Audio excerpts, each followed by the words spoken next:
All right, so here's the third installment. We're talking about the privilege against self-incrimination on page 241, which is understood to be distinct from Miranda rights um, because, for instance, statements that are taken in violation of Miranda could be used against you in a grand jury proceeding, for instance. But your right against self-incrimination would causes you not to be able to be compelled to testify at a in grand jury. Statements that are taken in violation of Miranda could be used against you in a civil case, whereas you're not required to testify in a civil case if it would cause you to incriminate yourself. Um, and so the the right of against self-incrimination is broader. It doesn't apply to what are called non-testimonial um, things like handwriting exemplars, voice exemplars, fingerprints, or questioning requiring you to identify yourself, your name, date of birth, etc., or even provision of breath samples, like a breath alcohol test in conjunction with a DUI investigation. You cannot be compelled to provide evidence against yourself. So um, you can't be held in contempt for not testifying. You can't be threatened in some substantial way, like with the loss of employment, uh, as and then have your um, right of self-incrimination to be determined to be voluntarily relinquished. Um, however, um, the strength of someone's the case against someone doesn't um, amount to coercion in terms of prompting someone to testify. If they decide, okay, this case is so bad I've got to testify, that's not compulsion within the meaning of being compelled to be a witness against yourself. It's just they got lots of evidence against you. Okay. If there's a discussion here about certain situations where responding to a subpoena might require you to produce documents that have incriminating information in them, or produce a photograph that might have incriminating information in it. However, you're not protected against that. You're protected against producing photographs, documents that your possession of them is incriminating um, under this right against self-incrimination. Because let's say you're issued a subpoena to produce all of the child pornography on your computer. I mean, that's obviously not enforceable because you're saying, oh, well, here it is an act of providing evidence against yourself. Um, and so uh, look at an exception to that um, in this Baltimore Department of Social Services versus, I suppose that's pronounced Bouknight, case on 242. Interesting scenario where a person um, could be compelled to answer about the location of a child, even if that might incriminate them because of an agreement to take custody of a child um, pursuant to a child welfare agency's requirements.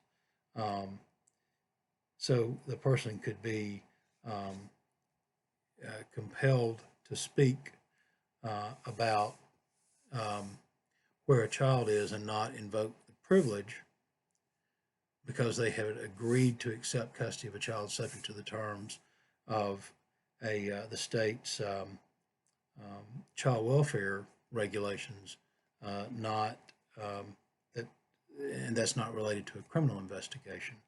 Um, so look at that case. It certainly presents a interesting scenario, and sort of turns on a fine distinction. So this Pennsylvania versus Munoz case is interesting in that, we know that a voice exemplar is not protected against incrimination, but is the condition of your voice, slurred speech, incoherent speech, is that something that can be suppressed because its introduction makes you essentially a witness against yourself. And the decision in that case is that is not covered. Slurred speech, the physical act, is not covered by the Fifth Amendment, but an incoherent answer may constitute a testimonial response that is protected against the Fifth Amendment. So interesting that those two separate issues can be treated differently. The physical attribute of your voice being slurred due to intoxication is not testimonial, but incoherence of your responses to questioning could be testimonial and therefore protected against disclosure due to the right against self-incrimination. Okay, so looking further at this right against self-incrimination, once waived, the right against self-incrimination, it cannot be invoked to protect you from things that you've already said.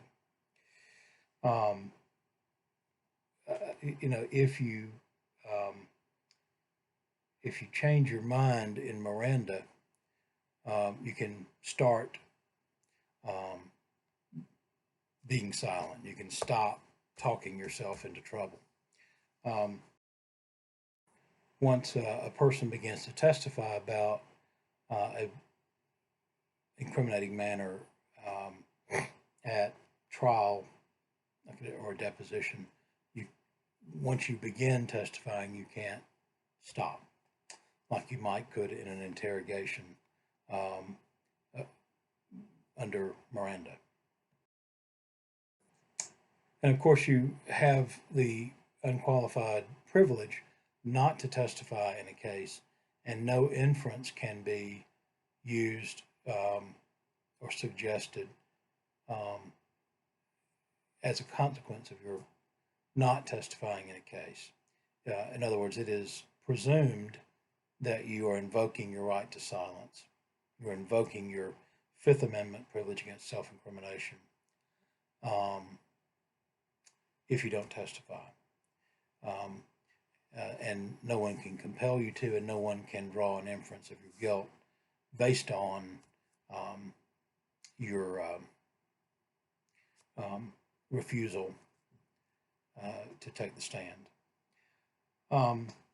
Now, if you're not the person on trial, you can't avoid taking the stand.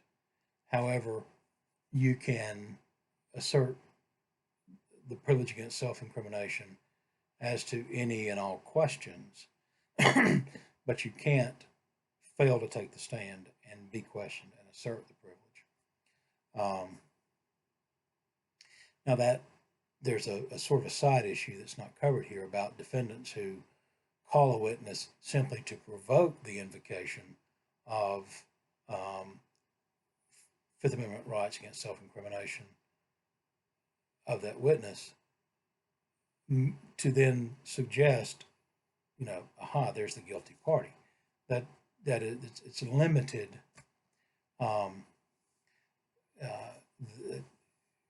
How a defendant can do that.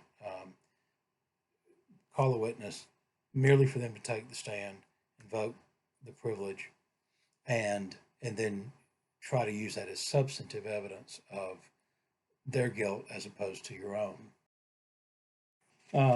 So the issue of waivers of immunity and grants of immunity, just remember there are two different, in other words, you can be made to testify if you are provided transactional immunity, that is, if it is the state or the federal government, it tells the court that they intend not to prosecute you.